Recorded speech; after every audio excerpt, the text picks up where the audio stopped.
السلام عليكم ورحمة الله وبركاته. بسم الله الرحمن الرحيم. الحمد لله رب العالمين، نحمده ونسبحه ونقدسه ونشهد أن لا إله إلا الله وحده لا شريك له، وأن سيدنا محمدا عبده ورسوله أرسله بالهدى ودين الحق ليظهره على الدين كله. اللهم صل وسلم وبارك وترحم على محمد وآل محمد كأفضل ما صليت وسلمت وباركت وترحمت على إبراهيم وآل إبراهيم في العالمين إنك حميد مجيد.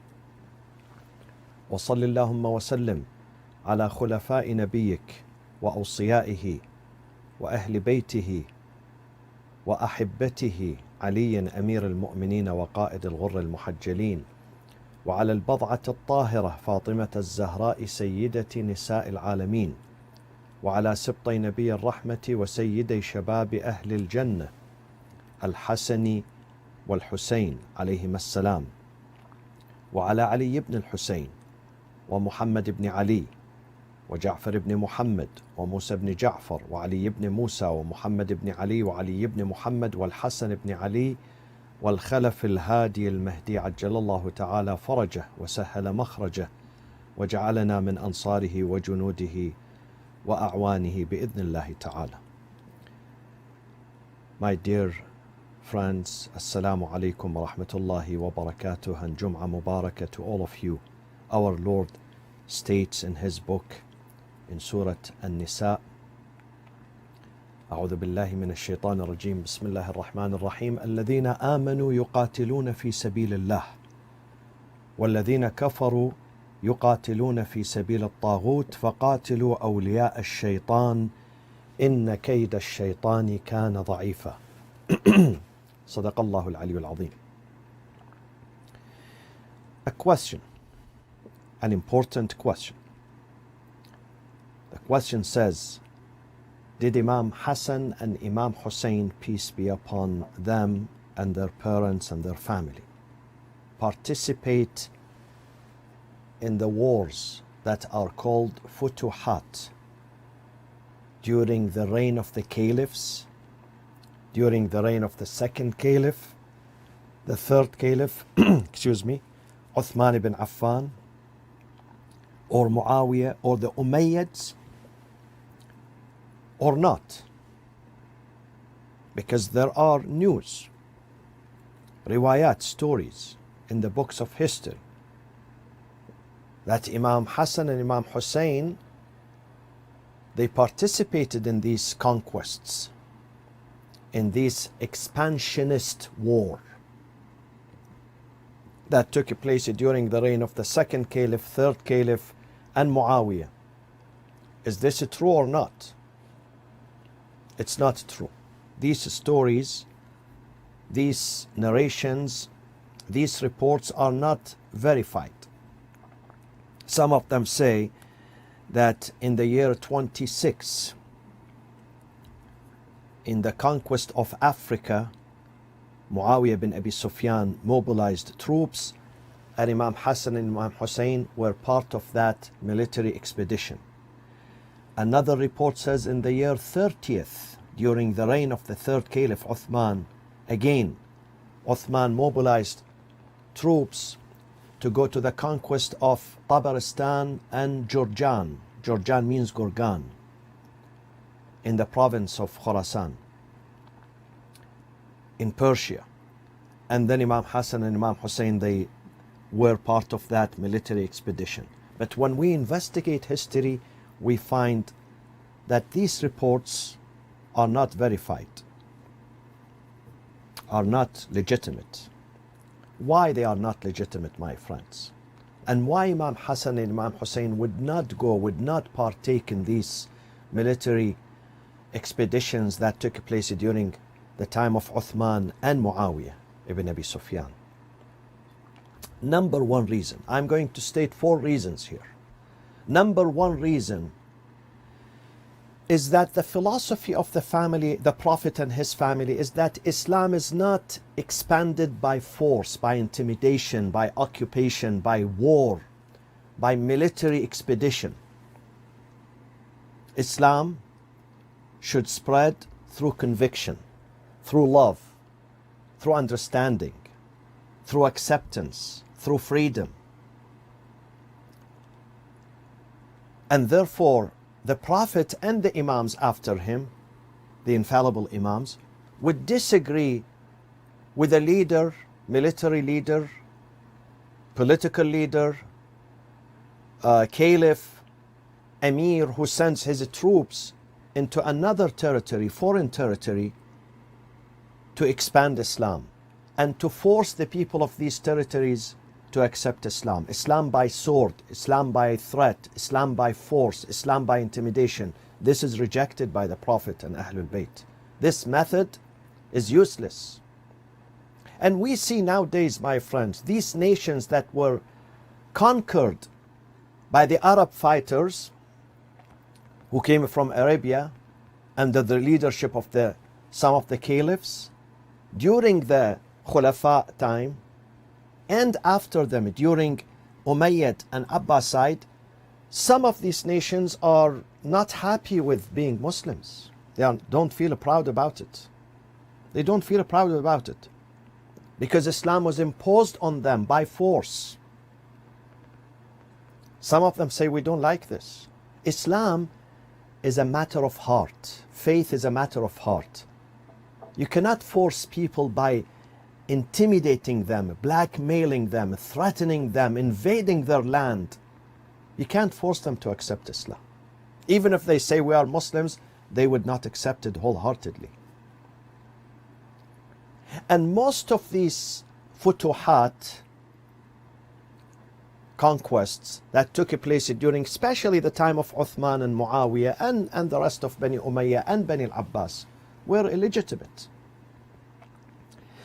They were more concerned with occupying people and controlling their lands and their wealth and their women and their children and obtaining maids, jawari, and wealth, gold and silver, than defeating falsehood.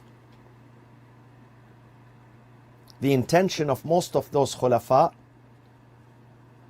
who sent military expedition, their armies, to the east and west and north and south, the intention was imperialist, expansionist. They wanted to expand their authority, their dominance, their control, their government over these territories, rather than bringing people into Islam.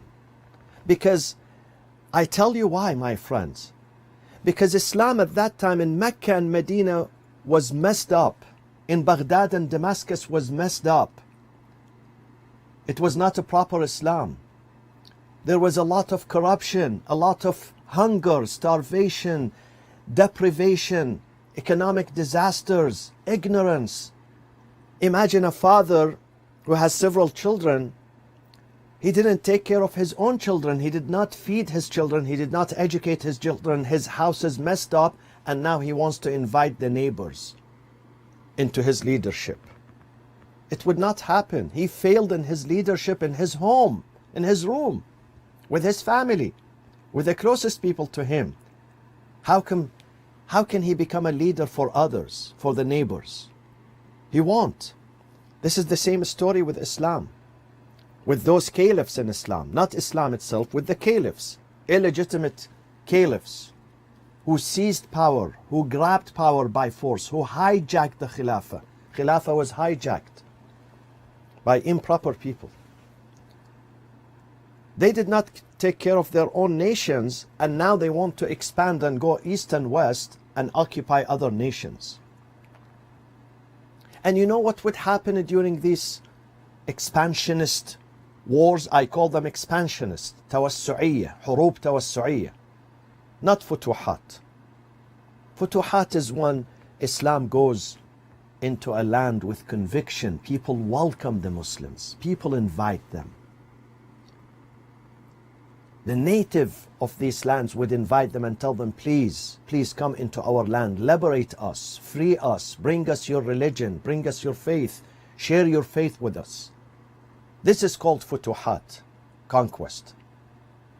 Otherwise, When you invade other territories without permission, without the consent of the people, the indigenous people, these are not futuhat.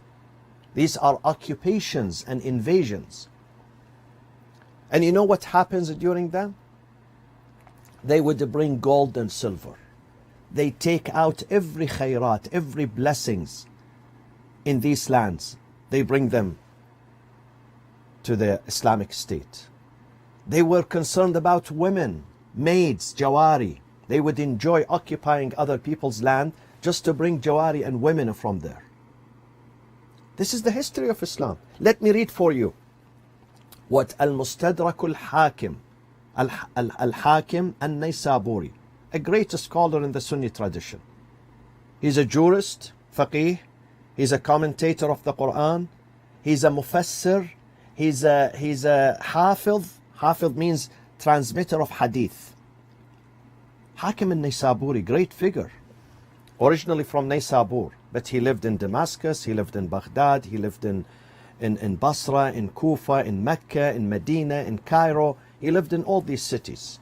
And his main concern was to collect the hadith. He says in one of his books that Ziyad, during the reign of Muawiyah ibn Abi Sufyan, Muawiyah was governor for 20 years and caliph for another 20 years, a total of 40 years. 40 years ruling over the Muslim Ummah. 20 years over them in Sham, Syria, Palestine, Jordan, these areas. Another 20 years over the entire nation. And he had a governor by the name of Ziyad ibn Abi. Ziyad sent a man by the name of Al-Hakam ibn Umar al-Ghafari to Khurasan, the province of Khurasan, to conquer that area. فأصابوا غنائم كثيرة فكتب إليه زياد أما بعد فإن أمير المؤمنين, means Muawiyah bin Abi Sufyan, أمير المؤمنين, كتب أن يصطفي له البيضاء والصفراء. When you go to Khurasan and occupy that land, you have to grab every gold and silver, bayda and safra, gold and silver, grab them and send them exclusively to Damascus for Muawiyah ibn Abi Sufyan. This is his share. This is his war booty. It belongs to the caliph, to Muawiyah. وَلَا يُقَسَّمُ بَيْنَ الْمُسْلِمِينَ ذَهَبًا وَلَا فِضَّةً. Don't give gold or silver to your soldiers or to any Muslims or to the lay people. These gold and silvers belong to the caliph. فَرَفَضَ الْحَكَمُ ذَلك. He refused. He said, no, I have to give everything I got here. I divided among the Muslims. Because they worked, they were fighting. They put their lives at risk. So they deserve this money, not Muawiyah who's sitting in Damascus, enjoying his time there. وَقَسَّمَهُ بَيْنَ الْمُسْلِمِينَ. So he divided this war booty among the Muslims. فَوَجَّهَ إِلَيْهِ مُعَاوِيَةُ مَنْ قَيَّدَهُ وَحَبَسَهُ فَمَاتَ فِي قُيُودِهِ. Muawiyah sent someone to arrest this military general, whose name is Al-Hakam ibn Umar al-Ghafari. He arrested him, he put him in jail until he died in his jail. And he was buried in his jail. وَدُفِنَ فِيهَا. This is an example of how the intention of those leaders were not God or monotheism or democracy or human rights or equality or the liberty of the people. It was just to occupy, to make more money. More money. And nowadays some governments are doing exactly the same. They occupy countries and lands to get oil, to get wealth, to make more money, only for economic reasons, not for human rights. Forget about human rights. If they are concerned about human rights, let them go and help the people of Yemen, who are starving to death, who are being bombed by Saudi Arabia and Emirates and their allies for the last 6 years. Let them go there. But because Yemen has no oil, so when it has no oil, it has no worth. It has no worth. You don't hear about it. No one is defending it. So the same story happened 1300 years ago, my friends. These wars, futuhat, were mostly imperialist, just to dominate and to plunder the wealth. And therefore Imam Ali, Imam Hassan, Imam Hussain and Ahl al-Bayt would not go, would not participate in such unjust war. Unjust war. Besides, jihad is with the Prophet and the infallible Imams, as I am going to read for you. So this is number one. Muawiyah, by the way, Muawiyah would force sometimes his son Yazid, when he was grooming him, preparing him for leadership, to be crown prince, to be caliph next after him, he would sometimes, in the history says, sometimes Muawiyah would force Yazid to go into these expeditions, military expeditions, to groom him, to prepare him, to tell the people that, see, my son is ready, he's a fighter, he's a leader. So he would force him. Yazid didn't want to go, but his father said to him, if you want to be next in line, if you want to be the next Khalifatul Muslimin and Amirul Mu'mineen, then you have to show your bravery. You have to go into these wars. And God knows what Yazid would do. God knows. God knows the best. We know about him. History says womanizing and drinking. These were his hobbies. Number two, my friend. Some of those caliphs would use these expansionist wars and military expeditions and so-called futuhat to expel their opponents from Medina or from Damascus. These things happens nowadays with some governments. With some governments, when they don't like someone, an important figure in the government, they don't like him, they feel insecure, they try to expel him, make him an ambassador, send him somewhere, send him ambassador to Mongolia, to Burkina Faso, to an island, make him an ambassador. To save face, and then to say he is still in the government, but they don't want him to be in the capital. This is one of their strategies, is to send him as an ambassador, dispatch him as an ambassador, but in fact they don't like him. They just want to keep him away from the capital, away from the government. This is exactly what some people did, like Uthman ibn Affan, the third caliph. This is Tarikh al-Tabari. Let me share with you stories. Tarikh al-Tabari. This is volume 2, page 346. I'm reading from this page 346. Muawiyah was in trouble. Muslims revolted against him because of corruption, economic corruption.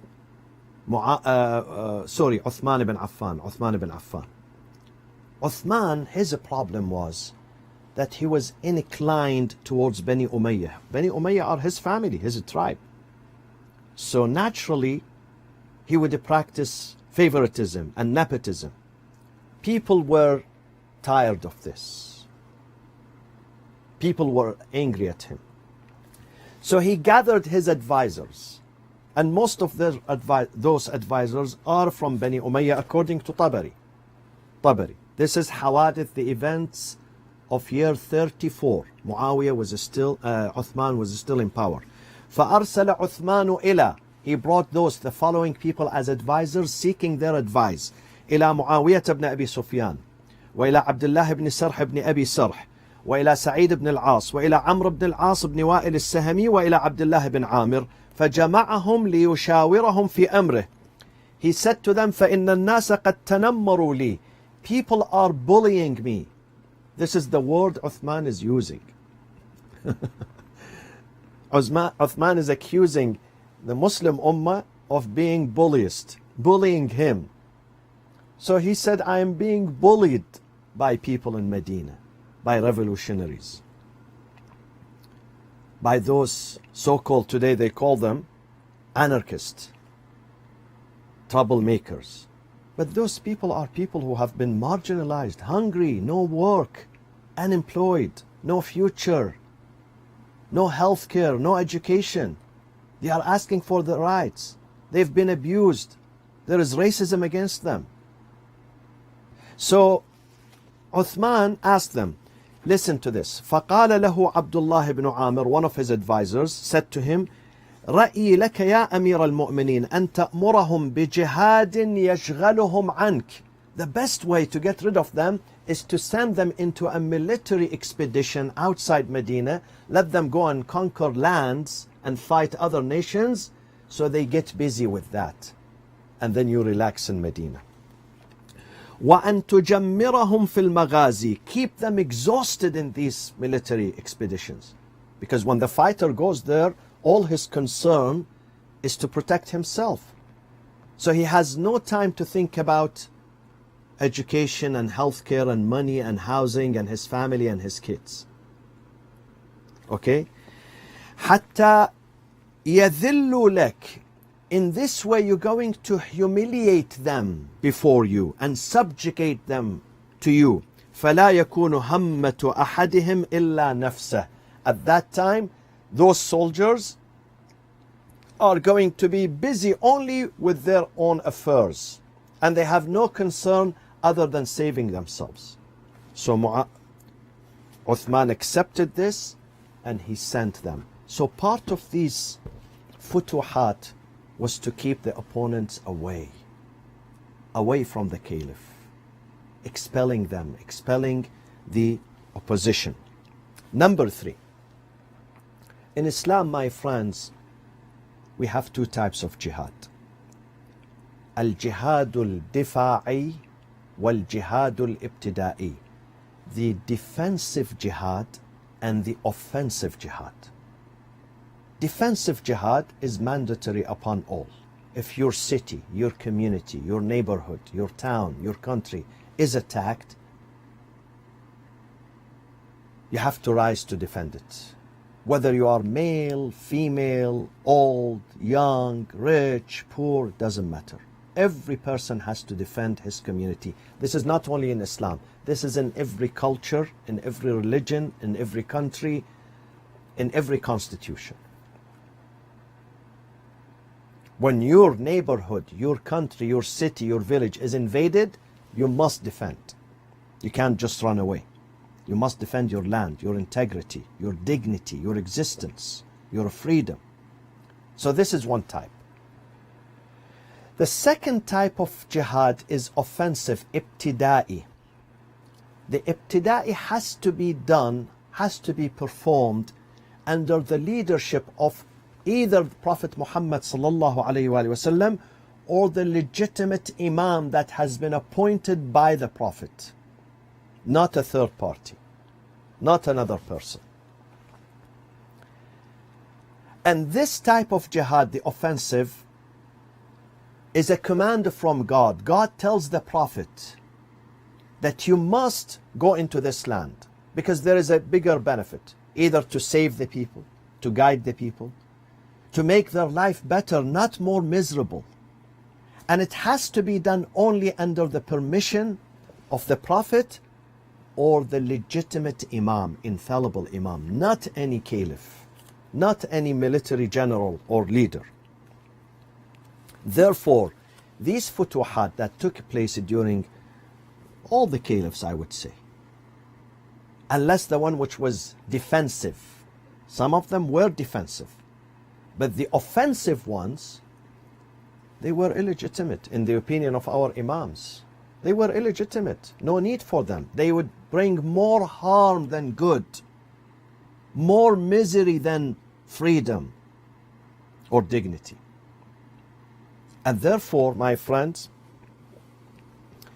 our imams, Imam Ali, Imam Hassan, Imam Hussain, did not agree with invading other lands for the sake of authority and power and bullying others and occupying their land, or bringing the khayrat, the blessings of that land, stealing them, plundering them. They disagreed with that. And they asked their followers not to participate. They asked them, let me show you, this is Wasa'il al-Shia, Al-Faqih al-Muhaddith, Sheikh Muhammad ibn al-Hassan al-Hurr al-Amili, from Lebanon, originally from Lebanon. He died in 1104, almost 440 years ago. Let me read the hadith for you. Hadith of Imam al-Sadiq alayhi salatu wasalam, عن أبي عبد الله وأما أن يقاتل الكفار على حكم الجور وسنتهم فلا يحل له ذلك. For a Muslim, it's not permitted to go under the banner of a corrupt person, corrupt caliph. You cannot join that army to fight under the leadership of a corrupt tyrant, even though he calls himself caliph, even though he calls himself a Muslim caliph. You are not allowed. And then someone asks him, جعلت فداك ما تقول في هؤلاء الذين يقتلون في هذه الثغور. Then those people who joined these armies under corrupt caliphs and they were killed in these geographic areas, فقال الويل يتعجلون قتلة في الدنيا وقتلة في الآخرة والله ما الشهيد إلا شيعتنا ولو ماتوا على فرشهم. Imam said, wow, woe unto those people who were killed. They lost their dunya and they lost their akhirah. This is one hadith. Another hadith by Imam Ali عليه السلام. عن أبي عبد الله عن آبائه قال أمير المؤمنين علي بن أبي طالب عليه الصلاة والسلام لا يخرج المسلم في الجهاد مع من لا يؤمن على الحكم. You are not permitted to go into a war or jihad with someone who's in the leadership position who is not trustworthy. You can't give him the leadership. He's not legitimate. He's not qualified. He seized power. He seized power by force. وَلَا يُنَفِّذُ فِي الْفَيْءِ أَمْرَ اللَّهِ عَزَّ وَجَلَّ.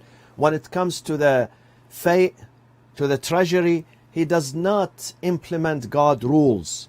فإنه إن مات في ذلك المكان كان معينا لعدونا في حبس حقنا والإشاطة بدمائنا وميتته ميتة جاهلية. If such a person dies in these wars, illegitimate wars, then his death is considered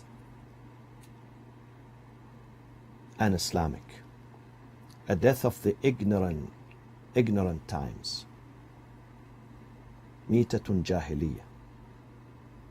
Because he's an invader, period. He's an invader. We invite people to Islam through logic, through love, not through sword. We don't need more Muslims. Are we short on numbers? Muslims are 1.5 billion today. Why do we need to bring more people by force into Islam? Do you think people who don't like this book, the Quran, and they don't understand God, they would be good Muslims? They won't. When you invade his house and kill his children and arrest his women and sell them in the market as they did for many centuries. Umayyads and Abbasides, they did this. They would arrest their women, bring them as prisoners of war, and then they sell them in the market. Would you be happy about that, about slavery? Our Imams rejected these methods. Our Imams always emphasized reaching out to others, to non-Muslims, through love, through respect, through understanding, through mercy, not through slavery and occupation and invasion. Point number 4. What supports the idea, the opinion that Imam Hassan and Imam Hussain did not participate with Uthman or Muawiyah in any war, they stayed home, is that when they were with their father Imam Ali alayhi salam in the battle of Jamal and Siffin, Imam Ali alayhi salam would control them and would not allow them to go into the middle of the battlefield. He would not. He would say, if they get killed, فَيَنْقَطِعُ نَسْلُ رَسُولِ اللَّهِ صَلَّى اللَّهُ عَلَيْهِ وَآلِهِ وَسَلَّمَ. The children, the offspring of the Prophet is going to cut off. So I need to keep those boys, Hassan and Hussein, though they were in these battles, they were 37, 38 years old. They were not boys anymore, but he refers to them as ghulam, young man. Listen to what Imam Ali alayhi salam says. In the battle of Siffin, Imam Ali says, Imliku anni hada al-ghulam. Control this young man, referring to Imam Hassan alayhi salam. Hold him back. Don't allow him to go into the middle of the battlefield. فَإِنَّنِي أنفس بهذين الغلامين على الموت. I don't want those two boys, young men, Hassan and Hussein, to be killed. لئلا ينقطع بهما نسل رسول الله. These are the two reminders of the Prophet. The Prophet has left with no more children. The only children he has is Hassan and Hussein. And Ali was keen on protecting them. Because God said to the Prophet in this book, إِنَّا أَعْطَيْنَاكَ الْكَوْثَرَ. We have given you the abundance. And this abundance of progeny and children are through Imam Hussein and Imam Hassan both. So Imam Ali was keen on protecting them. In fact, they came to Muhammad ibn al-Hanafiyyah, another son of Imam Ali, but from another wife, honorable wife. They said to him, listen, Muhammad, in the battle of Camel and Safin, we see that your father is generous with you. He sends you to the middle of the battlefield. But when it comes to Hassan and Hussein, he holds them back. They wanted to provoke him against his brothers. This man, noble man, Muhammad ibn al-Hanafi, he's the son of Imam Ali. He's educated by Imam Ali, raised by Imam Ali. He said, of course, my father is right. Because I represent, to my father, I represent the arm for him. Whereas Hassan and Hussein represent the eyes for the father. And always the father protects his eyes with his arms. So of course I am going to protect Hassan and Hussein. I would not, because Hassan and Hussein are special. They are the daughter of Fatima. Fatima is the daughter of Prophet Muhammad sallallahu alaihi wasallam. They are our Imams. My father is right. He would not allow them to go into the middle of the battlefield.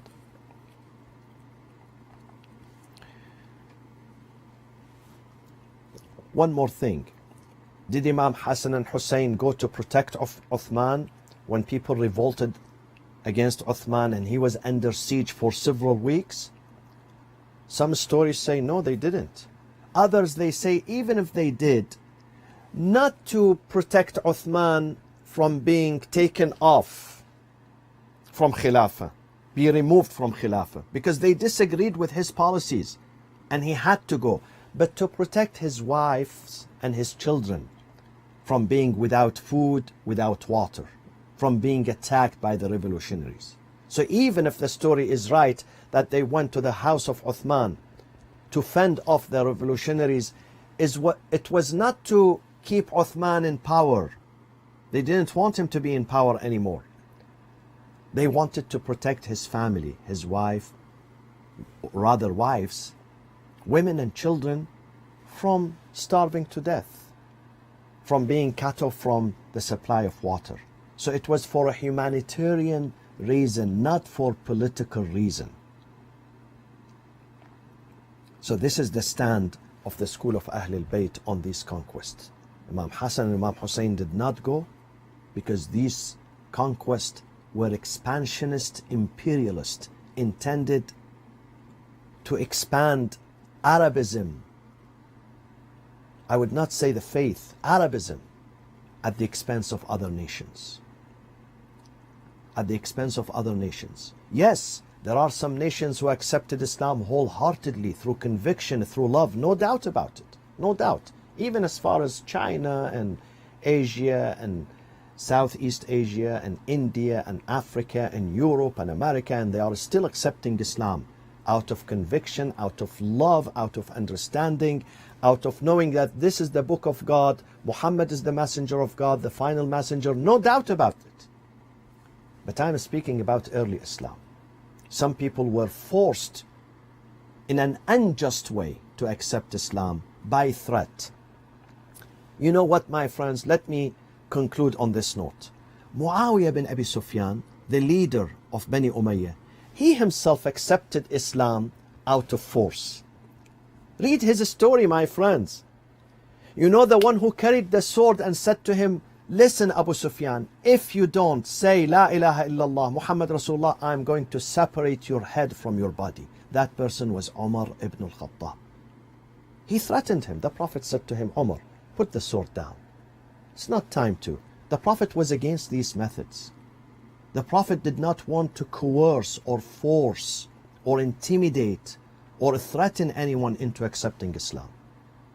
So when Abu Sufyan accepted this Islam, this type of Islam, out of fear, then he and his family would implement the same method and apply it to others.